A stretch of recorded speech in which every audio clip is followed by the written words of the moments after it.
কিন্তু আজকের এই অনলাইন ক্লাসে আমি মোহাম্মদ আব্দুল মালিক, সিনিয়র শিক্ষক, সরাসরি কারিগরি school and college, Agrabad, Chittagong. তো আজকে আমাদের মূল বিষয় হলো পদার্থবিজ্ঞান বিষয়ে আমরা পাঠদান করব। সেই পাঠদানের মধ্যে আমাদের মূল পাঠ হলো বল।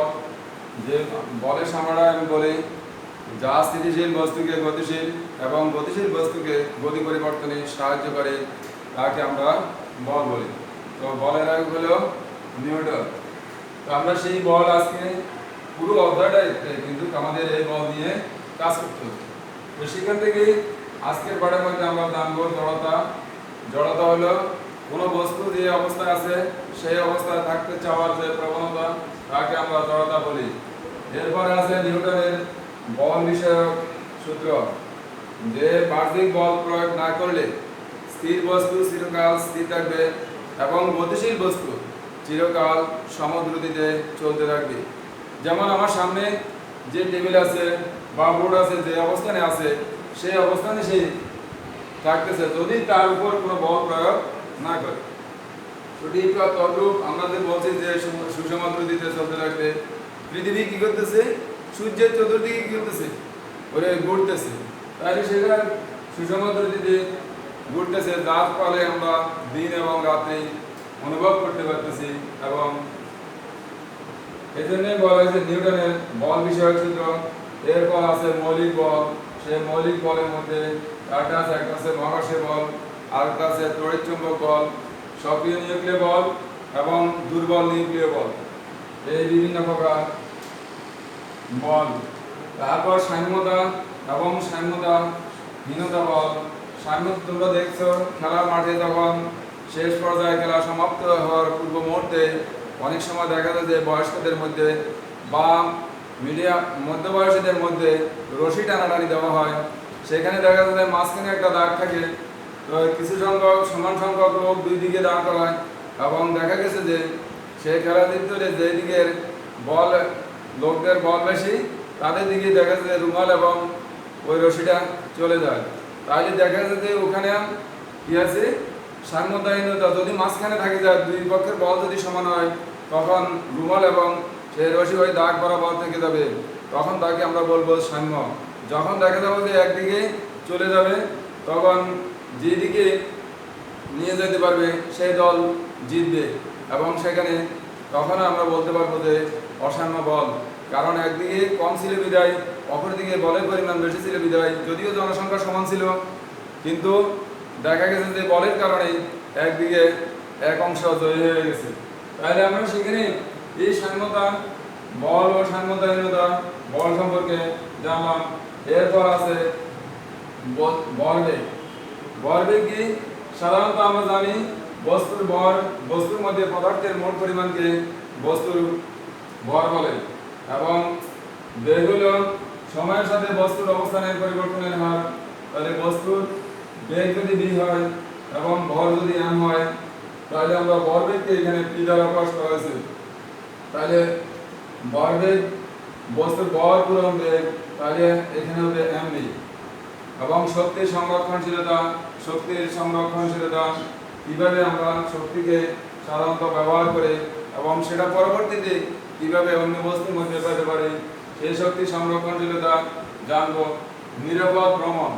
আমরা যে দৈনন্দিন জীবনে কি করতেছি, পথে চলাচল করতেছি, সেটা কি করবে?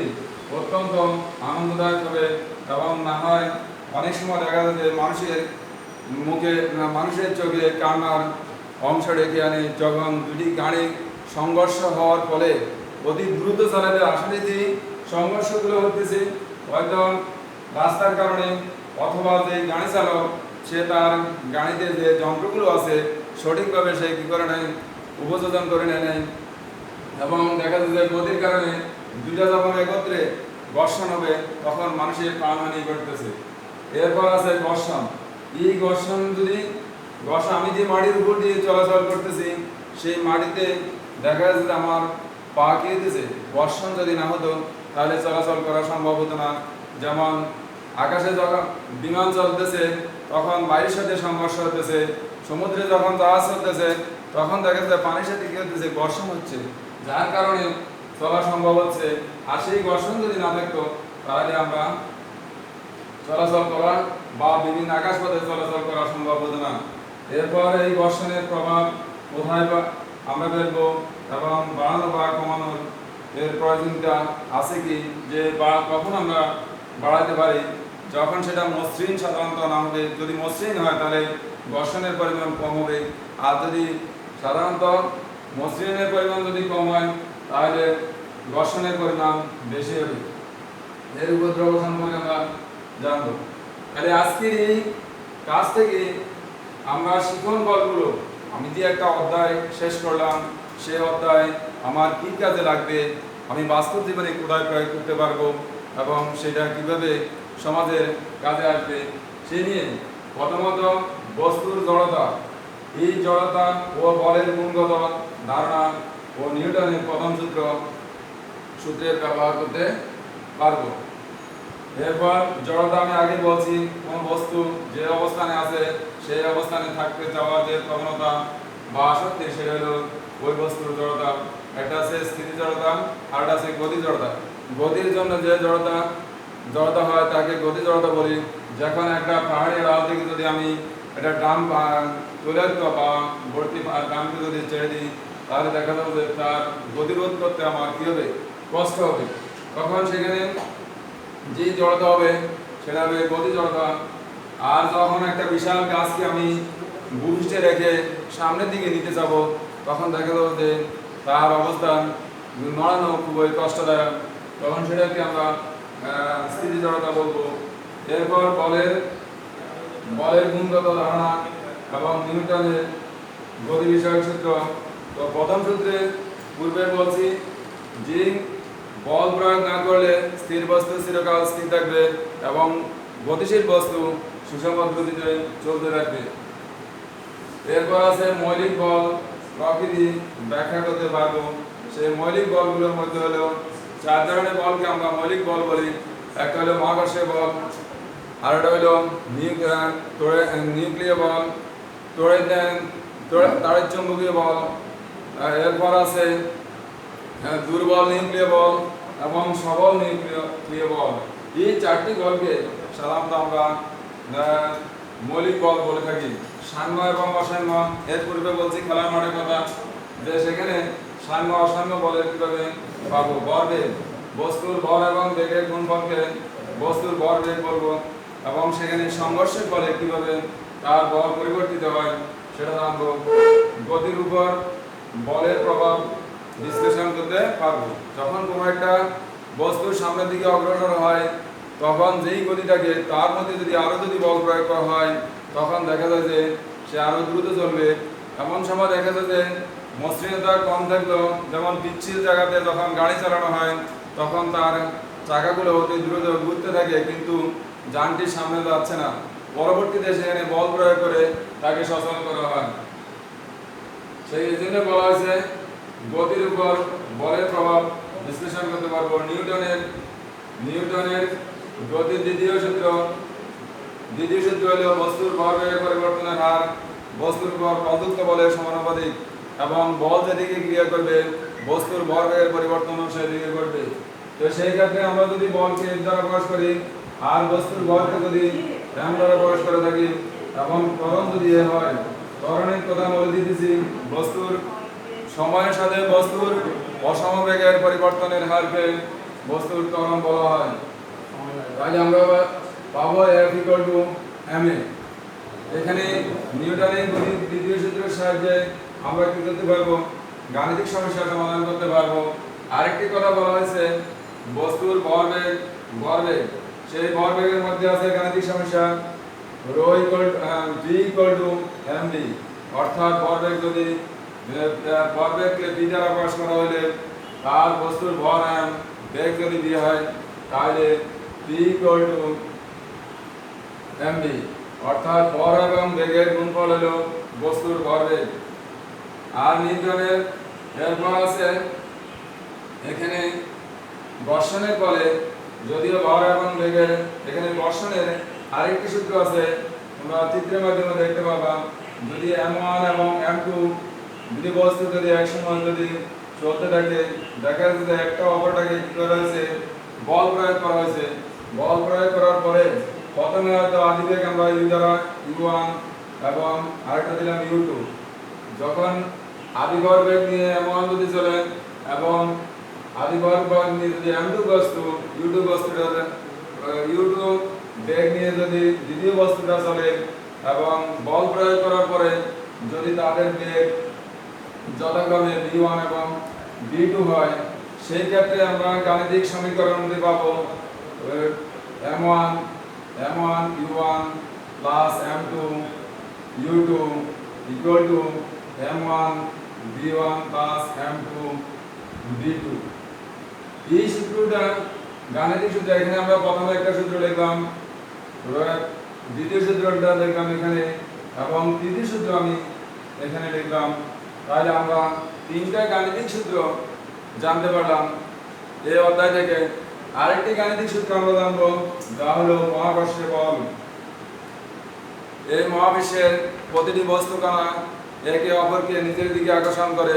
এই আকর্ষণ বলের মান বস্তু কণা দ্বয়ের বলের গুণফলের সমানুপাতিক এবং এদের মধ্যবর্তী দূরত্বের বর্গের ব্যস্তানুপাতিক। যেখানে আমরা বলি যে g equal to f equal to g into m1 m2 by r square। g equal to হলো মহাকর্ষীয় ধ্রুবক, যার মান হলো 6.67 into 10 inverse 11 newton metre square per kilogram, newton metre square kilogram square. এরপর পৃথিবীর যদি বলের সাথে যদি তুলনা করা হয়, তখন আমরা অবশ্যই এখানে দিব যে F equal to G into m by r square। এই সূত্রগুলো আমরা যখন কাজ করব, প্রথম আমাকে এই সূত্রটা মুখস্থ করতে হবে। F equal to G into m1 m2 by r square। আবার আছে G equal to gm by r square, gm by r square। অর্থাৎ পৃথিবীর ব্যাসার্ধের সাথে এবং পৃথিবীর ভরের যখন সম্পর্ক হবে, তখন আমরা এই সূত্রটা পাবো। তাহলে আমরা এটাকে যদি 4 নম্বর সূত্র দিই, আর এটাকে আমরা দিতে পারবো 5 নম্বর সূত্র। তাহলে এই গাণিতিক সমস্যার মধ্যে আমরা মোট এই বল বিষয়ক ক্ষেত্রে আমরা 5টি সূত্র পেলাম।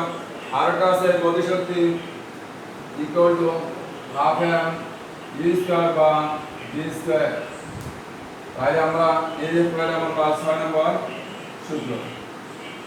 তাহলে আমরা এখানে যে কাজগুলো আমরা দেখতে পেলাম, এবং তৃতীয় সূত্র, নিউটনের তৃতীয় সূত্র, প্রত্যেক বস্তুরে একটি সমান এবং বিপরীত প্রতিক্রিয়া আছে। যখন আমরা কি করে ফুটবল খেলার মাঠে যাই, যখন বলকে স্থির রেখে সেখানে একজন প্লেয়ার যখন বলকে সামনে নিতে হবে, তাহলে তার মধ্যে কী করতে হবে, পায়ে দিয়ে আঘাত করতে হবে। এই পায়ে দিয়ে আঘাত করার পরে সে বলটি কী করবে, সামনে যাবে, কিন্তু ওই প্লেয়ারের পাটা পিছনের দিকে চলে আসবে। এতে আমরা বুঝতে পারলাম যে কি প্রত্যেক ক্রিয়ারই একটি সমান এবং বিপরীত প্রতিক্রিয়া আছে। এরপর আছে এখানে আমরা যে ঘর্ষণের প্রকারভেদ, সেটা তো আমরা কি করতে পারবো, নিজেরা যখন বইতে পড়বো তখন অবশ্যই জানতে পারবো। এছাড়া বিভিন্ন এককগুলো সম্পর্কে আমরা বই থেকে জেনে নিব। তো বিশেষ করে আমার এই সূত্রগুলো, যে নিউটনের এখানে বল বিষয়ক 3টে সূত্র আছে, প্রথম, দ্বিতীয়, তৃতীয়, এই 3টে সূত্র। আর আমরা এই যে ভরবেগের সংরক্ষণের সূত্র, সেই সূত্রটা ভালোভাবে জেনে নিব। যেখানে আমি শুধুমাত্র এখানে সময় স্বল্পতার কারণে দেখছি যে m1 u1 plus m2 u2 equal to m1 v1 plus m2 v2। এটা সাধারণত বন্দুকের ক্ষেত্রে পশ্চাৎবেগ নির্ণয় করতে এবং সমুদ্রের থেকে যখন আমরা উপরের দিকে উঠে আসি বোট থেকে, তখন দেখা যাচ্ছে পিছনে কীভাবে ধাক্কা খেয়ে পিছনের দিকে যায় আর আমরা সামনের দিকে এগিয়ে যাই এবং যেখান থেকে উঠি সেটা আবার কি করে প্রতিক্রিয়া বল দেখায়। তাই এখানে যখন আমরা বন্দুকের পশ্চাৎ বেগ জানতে যাব তখন সবসময় মনে রাখবা যে এখানে V2 বের করতে হবে। এছাড়া যখন স্থির অবস্থান থেকে আরম্ভ হবে তখন মনে রাখবা যে বন্দুকের বেগ বা প্রথম বস্তুর আদিবেগ এবং দ্বিতীয় বস্তুর আদিবেগ হয়তো শূন্য হবে। এই কারণে যেহেতু স্থির অবস্থান থেকে কি করা হয়েছে, চলা আরম্ভ হয়েছে, তাহলে সেই ক্ষেত্রে আমরা সাধারণত U1 এবং U2 শূন্য লিখব। এরপর দ্বিতীয় সূত্রের মধ্যে আমরা এখানে বলছিলাম যে F = ma, একটা হলো বল, এটা হলো ত্বরণ। ত্বরণ হলো সময়ের সাথে বস্তুর অসমবেগের যে পরিবর্তন সেটাকে আমরা ত্বরণ বলছি। যেমন কোনো একটি গাড়ি প্রথম ঘন্টায় গেল 15 কিলোমিটার, দ্বিতীয় ঘন্টা গেল 20 কিলোমিটার, তৃতীয় ঘন্টায় গেল দেখা যাচ্ছে 25 কিলোমিটার।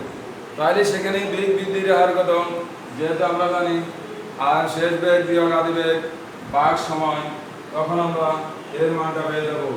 আর বস্তুর বল অবশ্যই দেওয়া থাকবে, তাহলে F = ma, আর এর একক হলো নিউটন। আর এখানে আমরা মহাকর্ষ বলের মধ্যে বলছি যে মহাবিশ্বের প্রতিটি বস্তু কণা একে অপরকে নিজের দিকে আকর্ষণ করে। এই আকর্ষণ বলের মান বস্তু কণা দ্বয়ের ভরের গুণফলের সমানুপাতিক এবং এদের মধ্যবর্তী দূরত্বের বর্গের ব্যস্তানুপাতিক। তাহলে এই সূত্র থেকে আমরা এখানে শুধুমাত্র লিখছি যে F = G × m1m2/r²। তাহলে এখানে হলো ব্যাসার্ধ, ব্যাসার্ধকে r দ্বারা প্রকাশ করা হয়। এটা হলো প্রথম বস্তু, এটা হলো দ্বিতীয় বস্তু, আর এটা হলো মহাকর্ষীয় ধ্রুবক যার মান হলো 6.67 × 10⁻11। আর আমাদের পৃথিবীর ব্যাসার্ধ হলো 6.37 × 10⁶ মিটার। এরপর আছে আমাদের পৃথিবীর ভর, সেখানে আছে 5.98 × 10⁻24 কিলোগ্রাম। তাই আমরা এই সূত্র সেই ক্ষেত্রে ব্যবহার করতে পারবো। আর জি এর মানের উপর যখন আসবে অভিকর্ষগত মান জি এর মান, তখন G = Gm × r², Gm/r², যা হলো মহাকর্ষীয় ধ্রুবক। আর ক্যাপিটাল লেটারে যখন m ব্যবহার করব তখনই মনে রাখবে যে এর প্রতীক হলো পৃথিবীর ভর। আর ক্যাপিটাল লেটারে যখন r ব্যবহার করব তখন মনে রাখবেন যেটা হলো পৃথিবীর ব্যাসার্ধ। এরপর আমরা প্রথমে যে সূত্রটা ব্যবহার করছি সেটা হলো ভরবেগের সূত্র, বস্তুর ভর এবং বেগের গুণফল। এই 6টি সূত্র যখন আমার জানা থাকবে তাহলে আমি গাণিতিক একদিকটা তৃতীয় প্রশ্নে যেটা হলো প্রয়োগ, তাহলে সেই ক্ষেত্রে আমি এই সূত্রগুলো ব্যবহার করে একটি গাণিতিক সমস্যা যা 3 নম্বর পাওয়ার উপযুক্ততা অর্জন করব। এর চেয়ে যখন আরেকটু ব্যতিক্রম, অর্থাৎ দুটোর মধ্যে ব্যবধান বা বেশি হওয়ার কম, তখনও এই সূত্রগুলো আমাদেরকে ব্যবহার করে কাজ করতে হবে। তাহলে আমি কি করতে পারবো, একটি অঙ্কে পদার্থবিজ্ঞানের যে গাণিতিক সমস্যাগুলো আছে 10 নম্বরের মধ্যে আমি সাধারণত 7 নম্বর পাবো এই গাণিতিক সমস্যার সমাধানের মাধ্যমে। তাহলে আমার যদি 5টি প্রশ্ন থাকে তাহলে আমি 5 × 7 = 35 পাবো, যখন আমি এই গাণিতিক সমস্যার সূত্রগুলো জানবো এবং এর প্রয়োগ বিধি সেটা উদাহরণে আছে এবং নিজে অনুশীলনগুলো চেষ্টা করবে, তাহলে সমস্যার সমাধান করা সম্ভব হবে। মাত্র সব অধ্যায়ে এই ধরনের অনেক গাণিতিক সমস্যা নাই, যে 5-7টা অধ্যায়ের মধ্যে সঠিকভাবে গাণিতিক সমস্যাগুলো সমাধান করতে পারলে আমরা ভালো ফলাফল করতে পারবো। আজকের এই অধ্যায়ে সূত্রগুলো তোমরা খাতায় লিখে নিবে এবং বই থেকে বাইর করতে পারবে, তার এককগুলো জানবে। এরপর সংজ্ঞাগুলো আমরা যে পূর্বে বলছি বিভিন্ন প্রকার সংজ্ঞাগুলো জানবে। সংজ্ঞাগুলো আমাদের এই কারণে যে আমার প্রথম জ্ঞানমূলক প্রশ্ন দেওয়া থাকবে, এর থেকে একটু যখন এই জ্ঞান থেকে আমি অনুধাবন আর বাকি গাণিতিক সমস্যার সমাধান করতে পারবো। তো আজকের এই বৃহৎ চ্যাপ্টারের মধ্যে তোমরা বইয়ের মধ্যে যে সূত্রগুলো আছে সেই সূত্রগুলো ভালোভাবে অধ্যয়ন করবে এবং বইয়ের যে পিছনে সৃজনশীল প্রথম প্রশ্নটা আছে সেই প্রশ্নটা আগামী ক্লাসে তোমরা খাতায় যতটুকু পারো লিপিবদ্ধ করে আনবে, সেটা আমাদের স্থানীয় হিসাবে থাকবে। বা তোমরা শুধুমাত্র যে যে জিনিসগুলো এখান থেকে সঠিকভাবে আয়ত্ত করতে পারবে এবং যা কঠিন মনে হবে সেটা পরবর্তী ক্লাসে আলোচনার জন্য রেখে দিবে। এই বলে আমি আমার ক্লাস সমাপ্ত করলাম। খোদা হাফেজ।